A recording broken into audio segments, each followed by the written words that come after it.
Hi, welcome to the channel, and shut this door a minute. Big thanks to everybody that's been subscribing.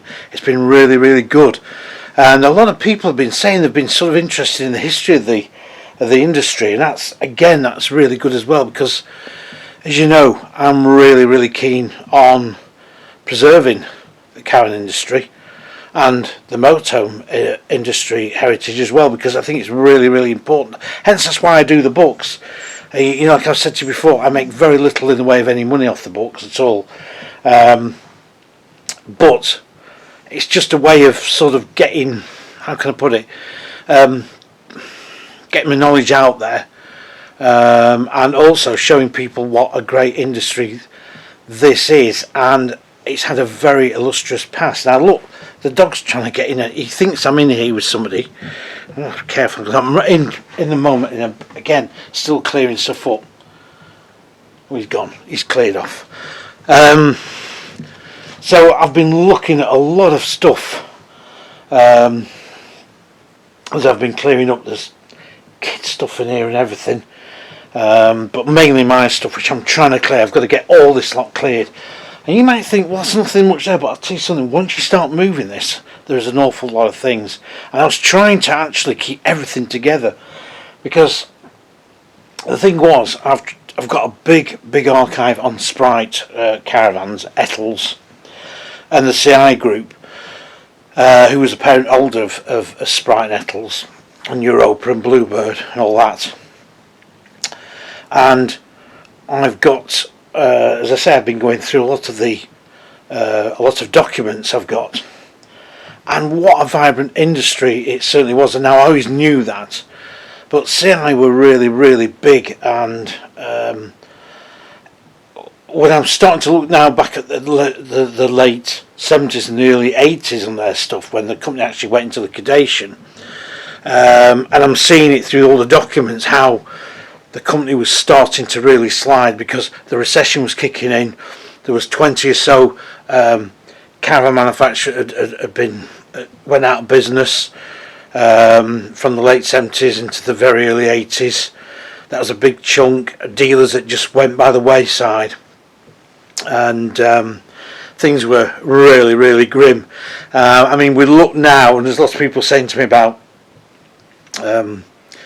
how dealers and manufacturers have been greedy, and yes, I suppose we're all a little bit guilty of making hay while the sun shines, aren't we?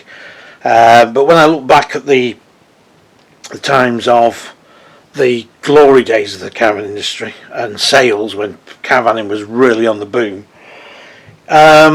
prices actually, in all fairness, didn't really go up. I mean, you know, some manufacturers could have put the prices up, hiked them up by another £100, which by today's standard doesn't sound a lot, but back then would have been. But they didn't, and that's quite, when you think about it, maybe they weren't as, maybe they just knew then at that particular time they were quite happy with the amount of business they were doing, the money they were making. But things were different, weren't they, back then? Definitely far different. Financially wise, things didn't go up the same in price until the mid-70s inflation time. Now, just another note there as well, actually, had some really good reviews back on the Caravan in the 1970s book.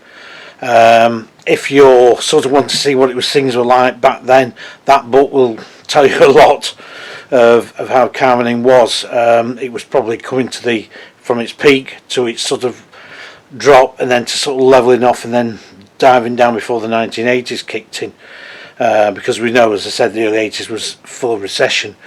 But I mean, I've been looking, as I say, all this sort of archivey stuff, and this is the sort of thing I'm sort of got.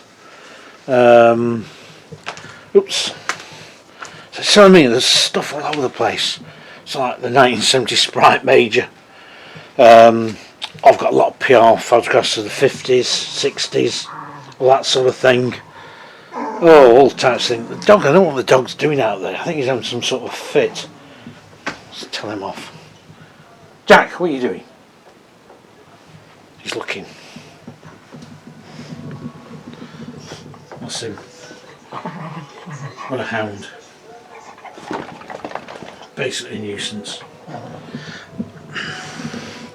Right, let's get back onto this vlog.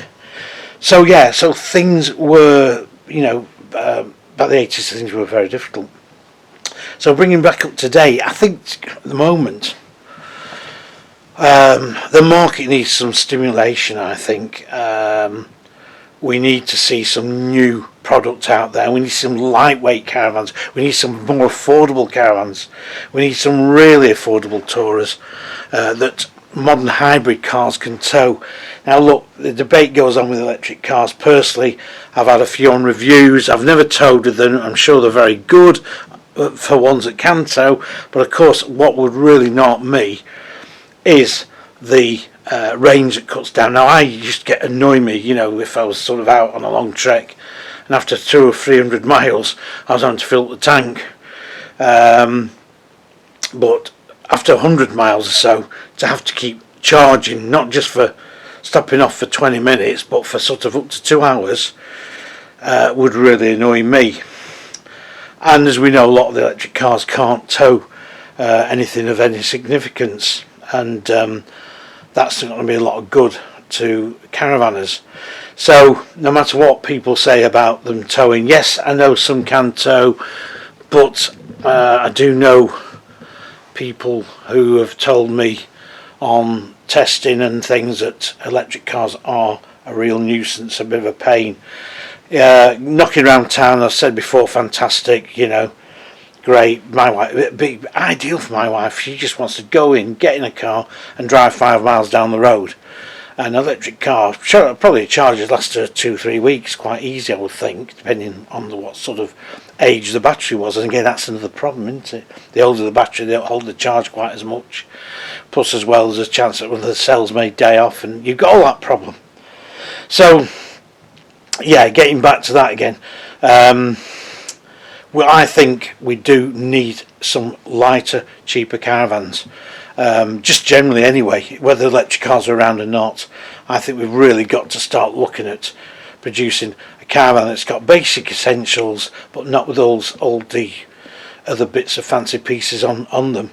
I'd have very basic heating system on it, and also probably just a very basic hot and cold water system as well, and just keep things, maybe not input, just put microwave in, or just put a 3-burner gas hob and small oven and a small fridge freezer, and also not be any wider really than sort of like 7'3", 7'4" would be the width you'd have, because I think as well another thing is to cut caravans storage costs down, because storage costs, I'm getting lots of people now telling me how much it is to store the caravans, and for me years ago, I mean, just to store a caravan just for a couple of months undercover, it was about £200 maybe, and I used to wince a bit at that. But now the prices are just have it sat outside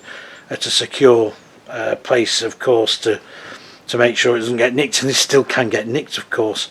So I think people want to keep the caravans on the drives and be able to store them on the drives and sort of be able to get them on there and not have a great big van which would struggle to get on the drive. So straight away you could save yourself £600-700 a year, which could go to a few holidays, couldn't it? So my take on it is we just definitely need some stimulation, is that a word? Something to really stimulate the touring caravan market, and I think that needs to be done sort of pretty quickly really. Now again, on Eldis, someone's telling me that there's lots of motorhomes in stock in various dealerships of Eldis stock. That might be down to a couple of things. Obviously they want to clear the stocks from the factory, but there is some revamps going on. I believe the AutoQuest is going to get a complete overhaul, and I believe they're going to make it quite a good looking motorhomes too.